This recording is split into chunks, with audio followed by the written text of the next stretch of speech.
उपासक ये नहीं समझ पा रहा कि इंद्रियां हमें ठग रही हैं। वो समझ रहा है इनमें सुख है, मेरे जीवन का लक्ष्य क्या है वो ये नहीं समझ पा रहा, सुख कहाँ है ये नहीं समझ पा रहा। घ्राणेन्द्री को वो सुगंध की तरफ खींच रही, श्रवणेन्द्री मनमानी बातें सुनने के लिए खींच रही, त्वगेन्द्री स्पर्श काम सुख के लिए तड़प रही। ये इंद्रियों की जो मांग है वो आपकी मांग नहीं है। आप इनमें जितनी तन्मयता करके इनकी मांग को सही मानते रहेंगे तब तक आपकी आंतरिक दुर्गति रुकने वाली नहीं। समझ लीजिए ना। ये लगता है कि वो सौभाग्यशाली है, मनमानी भोग भोग रहा है, वो अभागी है। कैसी कैसी वृत्ति उपासक के अंदर है।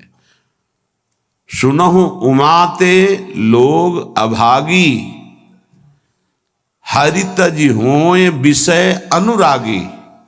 हे उमा, वो बड़े अभागी हैं जिनके जीवन में हरि नाम नहीं है, हरि लीला कथा नहीं है, हरि चरणों से प्रीति नहीं है और विषयों से प्रीति है। सुनहु उमाते लोग अभागी, हरितज होए विषय अनुरागी।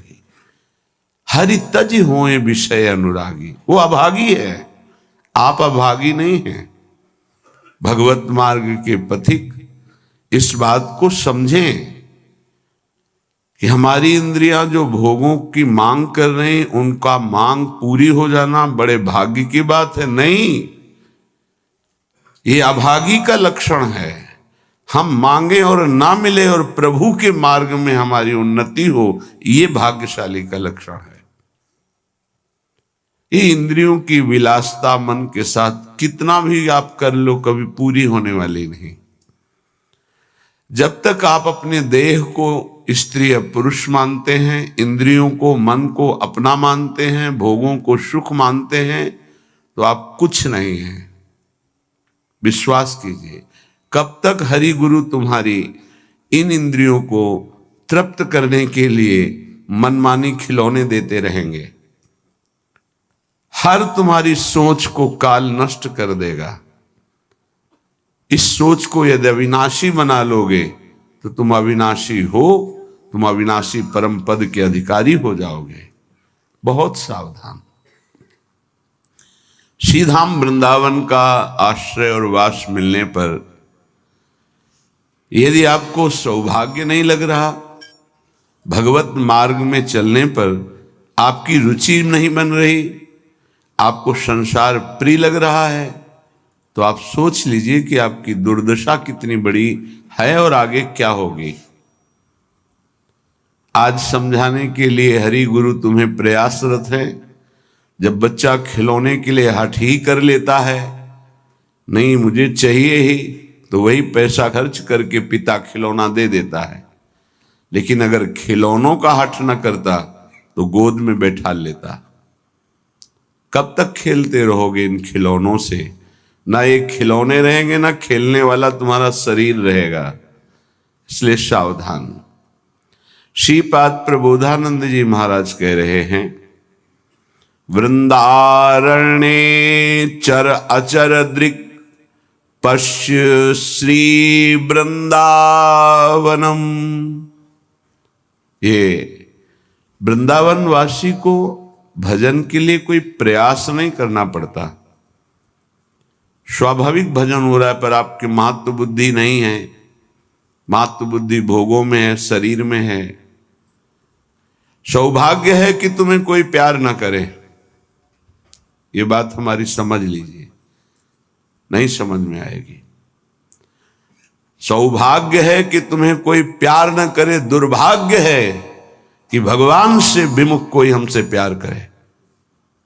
धिक्कार है हमारे भाग्य को यदि प्रभु के सिवा कोई हमें प्यार करे। ये बात नहीं सबकी समझ में आएगी। प्राकृतिक देह को मैं मानने वाला यही चाहता है कि मुझे कोई प्यार करे। कौन प्यार करे? हरि गुरु से बढ़कर कोई अहेतुकी प्यार करने वाला होता है, और वो प्यार कर रहे हैं, तुम्हें प्यार समझ में नहीं आ रहा। तुम्हें भोग विलासिता प्यार नजर आता है, संसार का प्यार नजर आता है, छल कपट वासना का तांडव ये तुम्हें प्यार नजर आता है। बहुत बढ़िया अवसर है, निकल चलो, नहीं भोगना पड़ेगा। आगे ऐसा अवसर आएगा जीवन में जो तुम्हें ऐसे गर्त में गिराएगा जहां से कोई निकालने वाला नहीं होगा। हृदय की बात कह रहा हूं, आज हाथ जोड़ के प्यार से, शासन से, हर तरह से आपको भगवान प्रेरित करके निकाल रहे हैं। इस दलदल से निकल चलो। आपको अगर दलदल ही प्रिय है प्रपंच का, तो देख लेना एक समय आएगा कोई समझाने वाला नहीं होगा और तुम्हारी समझ नहीं होगी और तुम्हारा जीवन बहुत दूर प्रभु से होगा। विश्वास करो हमारी बात को।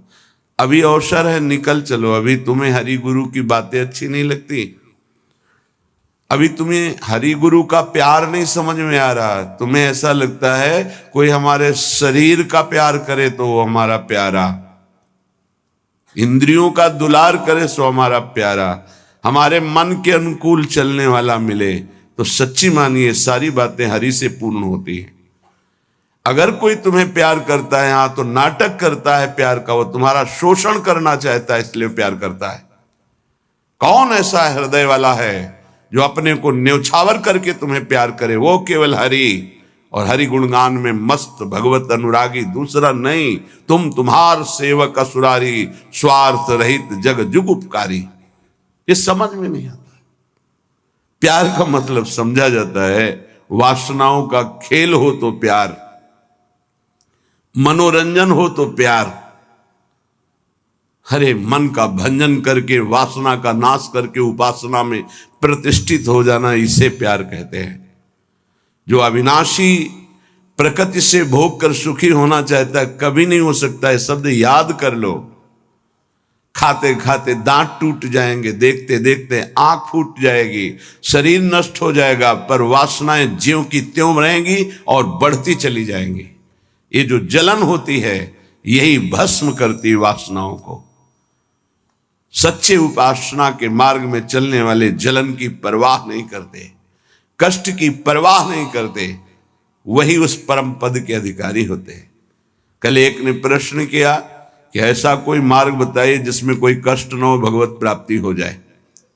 घर बैठ जाओ।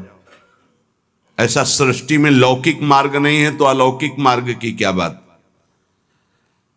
अगर आपको 500 रुपये चाहिए तो लेबरी करनी पड़ेगी, 8 घंटे मजदूर बनना पड़ेगा और ठेकेदार की बातें सुननी पड़ेगी। कोई भी कार्य करो आप, क्या सहज है, क्या सुखपूर्वक है, लेकिन आप लक्ष्य जब धन रखते हैं तो बड़े से बड़े कष्ट और कटु वचन को सहते हैं। आप जब दुख से निकलने के लिए लक्ष्य बना लिया भगवत प्राप्ति, तो फिर ये मनोरंजन कैसा, यही समझ में नहीं आता। एक आदमी प्यासा होता है, पानी पिला दे, कभी अगर वो दोबारा दिखाई देता है तो नेत्र नम हो जाते हैं कि एक दिन की प्यास इसने बुझाई थी। जन्म जन्म की प्यास बुझाने के लिए नाम मिला, मंत्र मिला, उपासना मिली, उसका कोई महत्व नहीं। ये तुम्हें प्यार नहीं नजर आ रहा। जो कभी संभाषण नहीं करते थे, देखते नहीं थे, वे तुम्हें अंतर और बाहर दोनों से देख रहे, तुमसे संभाषण कर रहे हैं, ये तुम्हें प्यार नहीं समझ में आ रहा। हमारी तो यही समझ में नहीं आ रहा कि उपासक का लक्ष्य क्या है। अगर लक्ष्य नहीं है तो तुम्हें कोई भी बदल नहीं सकता, और लक्ष्य है तो तुम्हें कोई बदल नहीं सकता। दोनों बातें समझ लो। लक्ष्य नहीं है तो तुम्हें परमार्थी कोई नहीं बना सकता, और लक्ष्य है तो तुमको कोई स्वार्थी नहीं बना सकता। चाहे जितना कुसंग हो जाए, तुम्हारा परिवर्तन नहीं हो सकता, क्योंकि तुम्हारा लक्ष्य है हरि गुरु को प्राप्त करना।